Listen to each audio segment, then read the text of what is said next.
Alright, quick update on Stronger and Strong. Let's jump right into Stronger to start with. Now, it's been a couple of days since I have made a Strong or Stronger video. I haven't made any altcoin videos in the past couple of days. I've been heavily researching a new PC to buy to improve the amount of content I can create in a certain period of time, and also to increase the quality of my streams. With that being said, I am going to be back active doing the daily uploads. So let's check out what's been going on with Stronger since we last checked this out. Well, it really doesn't seem like we've done an awful lot. I'm still predicting that we are going to move down to lower prices, not necessarily down to 2. This is kind of just like a rough ball figure, but it does seem like we are kind of breaking up out of the heartline. Now, we have seen this a few times, especially when you do break down from the heartline. You come back up, and if you're confused, the heartline is just kind of like a line of best fit that defines a lot of the middle trend while we're in between the stages of going up to the top of these channels and then down to the bottom. We spend a lot of time in the heartline, getting rejected on the heartline while we're to the downside, using it as support when we're to the upside. So this is definitely a very, very valid trend line, and we're hopping above it now, which in itself is a bullish sign in the short term.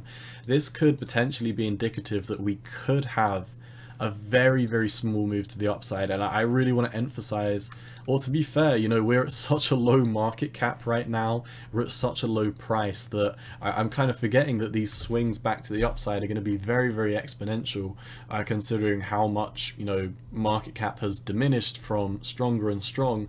So a small amount of liquidity enters the Strong and the Stronger ecosystem, and everything just goes parabolic. So this might be a nice move back up to the top. I'm personally not going to be trading it.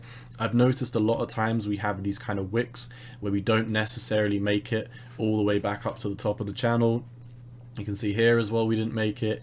Here we didn't make it. I don't even know what happened here. This must have been some whale, you know, DCAing, and then the market just pushed them down or something. But Stronger, my opinion of this really hasn't changed. I still do need to see, you know, a macro reversal before I even consider touching this. And, you know, when I say consider touching this, I don't ever think I'm going to buy Strong and Stronger. I've been covering them for a while, and I just watched, you know, I was covering Stronger at 270, and yeah, I've seen nothing but bearish price action. I've seen nothing but bearish news. The community isn't the strongest either. You know, their Twitter and Discord community is pretty toxic as well. So I don't have the highest hopes for this community. I don't have the highest hopes for StrongBlock. I've really been sitting on the sidelines. I've been sitting on the sidelines since $270. And I do think Strong is going to go lower as well. I think Strong is probably going to come down to, you know, somewhere around about $2 and $1. The unfortunate thing is we do not have any more fibs. This was the last micro fib we were running off, a micro impulse, and we're not having any more micro impulses, so we don't have any more fibs, we don't have any more price targets. You could argue, you know, perhaps we're in a channel to hell, something like this. But yeah, I don't think Strong is going to be doing an awful lot of anything. I'm surprised that it's even still holding up this well. I thought Strong would be round about the $2 or so. You know, well, to be fair, I did say around this week I do think it would come down to much lower price targets. So we'll see how that plays out. So far, from 270 to 70 and then 70 down to $9, we haven't done a bad job of just being bearish on this and sitting on the sidelines. So all in all, Stronger, it might have a move back to the upside, but I really wouldn't get bullish until it took out $23. If you did take out 23, you could potentially see a huge rally up to 42, and that's almost a 2x return. So that's definitely nothing to laugh at. If we get the price tool, if I can find it, where is it? Price range. I always favorite these, but they always disappear from my deck screener for some reason. And oh, we've already talked about this. So the move up to here after you did break out, let's say we broke out here, to be fair, that would be another 70% move. But in my opinion, that one would be a little bit more certified that it would play out. So I'm definitely still sitting on the sidelines. I'm not trading Strong, I'm not trading Stronger. I'm really just kind of watching this collapse, and if some bullish news does happen, like if they do integrate with the Polygon network, which I believe that they've been talking about, if they do integrate with AVAX, if they do integrate with Sol, I'd be the first to jump on something like that. But at least from what I can tell at this moment in time, the charts are disgustingly bearish. I mean, it's not even funny how bearish StrongR is. I mean, it literally just dropped like a rock from, you know, 1,200 all the way down to $9.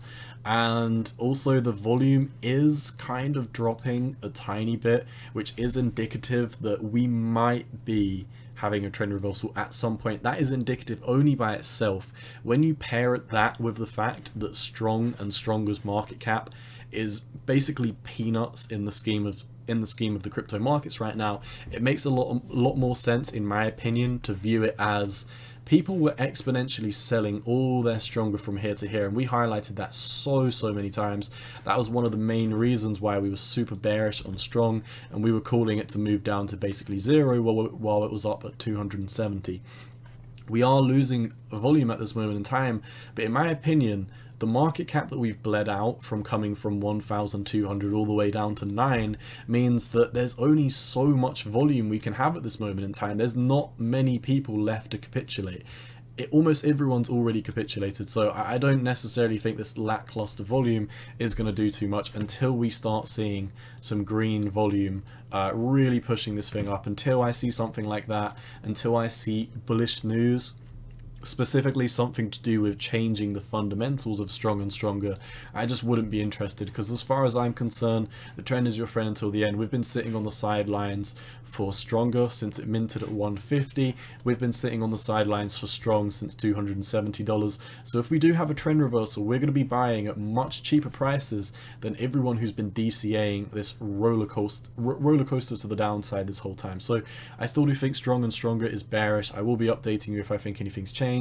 As of this moment in time, keep an eye on round about that $23, $24 over on StrongR. If we do have a strong move above there, then $41 could be in line, but I honestly don't think I could be bullish on StrongR whatsoever until this $41 gets taken out. This is the 4.236 fib. These are also your lows of this kind of range that we were trading in. So until that happens, yeah, I think I would be macro bearish on Strong and StrongR. Hope that changes at some period of time, because I would love to buy a breakout trade, make a little bit of money and move my profits back into Bitcoin. Until I see something like that happen though, I will be sitting on the sidelines, and so far that has played out perfectly considering how we're dropping. That's all I've got for you today. As always, cowboy out, not financial advice. Peace.